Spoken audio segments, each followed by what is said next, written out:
اما یبلغن عندک الکبر، اگر پہنچ ہی جائیں وہ دونوں بڑھاپے تک تمہارے پاس، احدہما وہ اکیلے، کوئی ایک ان میں سے، او کلاہما یا دونوں، یعنی والدین اس بڑھاپے کی اور ضعیفی کی عمر کو پہنچ گئے،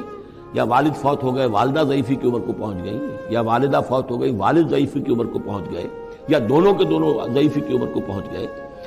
اما یبلغن عندک الکبر احدہما او کلاہما فلا تقل لہما اف، تو انہیں اف تک مت کہو، جھڑکنا نہیں، ولا تنہرہما، ان کو جھڑکو مت، وقل لہما قولا کریما، ان سے بات کرو نرمی کے ساتھ، ادب کے ساتھ۔ کسی وقت ان کی بات ٹالنی بھی پڑ جاتی ہے، ابا جان یہ بات تو میں نہیں کر سکتا، میری مجبوری ہے، لیکن سختی کے ساتھ نہیں، ایسی بات نہ ہو کہ جس سے ان کا دل دکھے کہ آج یہ میرے سامنے سینہ تان کر بات کر رہا ہے، کل یہی تھا وہ جو چھوٹا چھوٹا سا لپٹتا تھا میری ٹانگوں میں آ کر، اور وہ یہی ہے جسے میں گود میں لیے پھرتا تھا، یہ دل دکھے نہ۔ وَاخْفِضْ لَهُمَا جَنَاحَ الذُّلِّ مِنَ الرَّحْمَةِ، یہ آگے جو میں نے کہا تھا والدین کے لیے بھی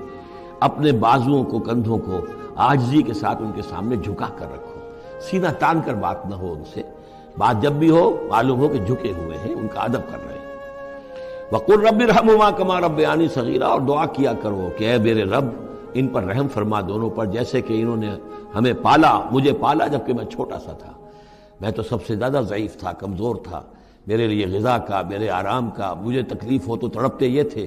تو اے پروردگار اب ان کے احسانات کا میں کیا بدلہ چکا سکتا ہوں، میں تجھ ہی سے درخواست کرتا ہوں کہ جو کچھ احسانات انہوں نے مجھ پر کیے ہیں تو ان کو، ان کے طفیل، تو ان کی